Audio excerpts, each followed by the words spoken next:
बिहार चुनाव में अभी सिर्फ 14 दिन बचे हैं, सिर्फ 14 दिन बाद अब बीजेपी, जेडीयू, आरजेडी बिहार चुनाव के लिए पूरी ताकत झोंक चुके हैं। आरजेडी तेजस्वी यादव, खुद प्रधानमंत्री नरेंद्र मोदी 2 महीनों में 2 बार बिहार जा चुके हैं। परसों से बिहार में मोदी की रैलियां शुरू होने वाली हैं।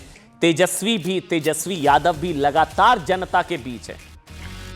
लेकिन बिहार चुनाव में जिसकी कमी सबसे ज्यादा महसूस हो रही है या बीजेपी बता रही है, क्योंकि वो संभवतः बीजेपी कह रही है कि हम मिस कर रहे हैं, राहुल गांधी आएंगे तो हमारा फायदा होगा। वो कह रहे कांग्रेस के सुपरस्टार राहुल गांधी जी कहां हैं, जो बिहार चुनाव से करीब करीब गायब हैं। राहुल गांधी जो है बिहार में नजर क्यों नहीं आ रहे हैं? राहुल गांधी ना बिहार आए, ना बिहार चुनाव को लेकर उनका कोई शेड्यूल अभी तक सामने आया। एक बार आए थे, हालांकि उसके बाद से वो गायब है। अभी तक किसी को यह मालूम है कि बिहार में राहुल गांधी की रैली कब होगी, किसी को पता नहीं है। कितनी होगी, तेजस्वी के साथ होगी, अकेले होगी। इसलिए बीजेपी कह रही है कि Rahul Gandhi part time politician है और इसी वजह से गठबंधन बिहार से लेकर महाराष्ट्र तक खंड खंड हो रहा है। बिहार में भी फ्रेंडली फाइट होगी अब राहुल तेजस्वी के बीच, आरजेडी कांग्रेस। उधर महाराष्ट्र में भी गठबंधन टूट गया है, उसकी भी बात करेंगे। वो अपनी मर्जी से चुनाव में नजर आते हैं और अपनी मर्जी से गायब हो जाते हैं, यह बीजेपी कह रही है। दूसरी ओर सुनिए, पीएम मोदी का बिहार में चुनाव प्रचार का शेड्यूल जारी कर दिया गया। सुन लीजिए साहब, कर दिया गया है। पीएम मोदी की अब तक 10 से 12 रैलियां शेड्यूल्ड हैं, जिसकी शुरुआत एक दिन बाद यानी कि 24 अक्टूबर से समस्तीपुर और बेगूसराय से होगी। राहुल गांधी के चुनाव प्रचार के लिए बिहार वो कब पहुंचेंगे, इसकी कोई आधिकारिक जानकारी पार्टी की तरफ से अब तक साझा नहीं की गई है।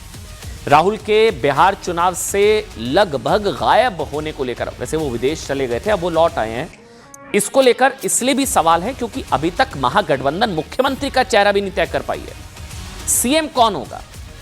राहुल को तेजस्वी से प्रॉब्लम है, तेजस्वी को राहुल से, हमें नहीं पता।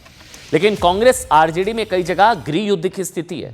इसलिए जब राहुल को बिहार में चुनावी रणनीति और प्रचार पर ध्यान देना चाहिए था, तो बिहार में पॉलिटिकल फोकस से आउट वो हैं और बिहार चुनाव को लेकर दिल्ली में भी सक्रिय नहीं है। सवाल है कि क्या राहुल गांधी के इसी रवैये की वजह से बिहार के बाद अब महाराष्ट्र में भी महागठबंधन टुकड़े टुकड़े हो रहा है? सुनिए, बिहार में कांग्रेस आरजेडी की अंदरूनी लड़ाई का नतीजा आप जानते हैं ना। फ्रेंडली फाइट हो रही है अब तो गठबंधन में, मोदी से लड़ने वाले अब आपस में लड़ेंगे। अभी तक राहुल तेजस्वी की कोई संयुक्त रैली नहीं हुई है। महागठबंधन के चेहरे पर झगड़ा जारी है। 243 सीटों वाले बिहार में महागठबंधन ने 255 उम्मीदवार उतार दिए। सीटों के बंटवारे को लेकर झारखंड मुक्ति मोर्चा ने भी खुद को गठबंधन से मुक्त कर लिया है।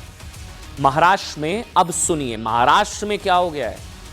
उद्धव गुट कांग्रेस से नाराज, यहां तेजस्वी वाला चल रहा है, वहां फाइट। यहां उद्धव गुट कांग्रेस से नाराज है क्योंकि कांग्रेस ने निकाय चुनाव में अकेले लड़ने का ऐलान कर दिया, वहां भी गठबंधन खत्म। सुनिए, राज ठाकरे तो छोड़े, उद्धव जी के साथ भी हम नहीं लड़ेंगे। ये मैं जब अध्यक्ष था, मैंने डंके की चोट पे मैंने हमेशा ये कहा था। और अभी भी हमारी ये जो कमेटी की मीटिंग हुई, पॉलिटिकल अफेयर कमेटी की, उसमें सारे लोगों ने, जंगल में सियार वगैरह हो तो झुंड में आते होंगे, शेर तो हमेशा अकेले आता है। और शेर जब दहाड़ता है तो छोटे मोटे जो शेर के कंपटीटर हैं वो भाग जाते हैं। तो हमें कोई नैतिकता का पाठ न पढ़ाए। हम मित्र हैं तो मित्र हैं, और अगर हम दुश्मन हैं तो फिर हम जानी दुश्मन हैं। राहुल गांधी जी के नेतृत्व में चुनाव लड़ने की जरूरत है। वो कोई भी निर्णय हमारे पार्टी के प्रभारी और अध्यक्ष लेंगे। मेरी क्लियरिटी साफ है कि हर परिस्थिति में हमें राहुल गांधी जी के नेतृत्व में चुनाव लड़ने की जरूरत है। इस प्रदेश का की जनता, चाहे अत्यंत पिछड़ी जाति हो, चाहे दलित हो, चाहे ऊंची जात के लोग हों, वो राहुल गांधी जी के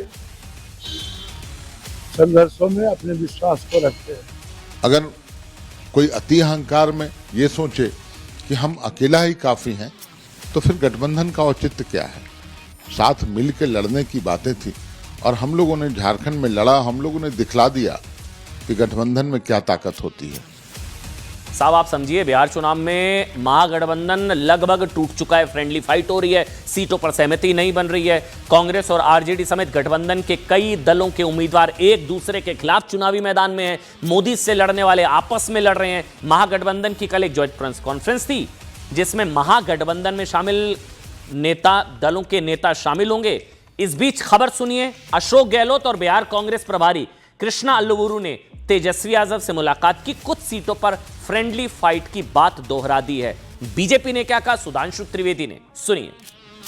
उन सभी सीएम दीदियों को स्थायी कर उन्हें सरकारी कर्मचारी का दर्जा देकर उनके वेतन को 30,000 प्रति माह हम लोग करेंगे। ये कोई मामूली घोषणा नहीं है, ये कई वर्षों से हमारी जीविका दीदियों की मांग रही है कि जीविका दीदियों को स्थायी किया जाए। आने वाले समय में कांग्रेस की कारगुजारियां क्या हो सकती है, और मुझे लगता है इस समस्याओं से विचलित होकर, विभ्रमित होकर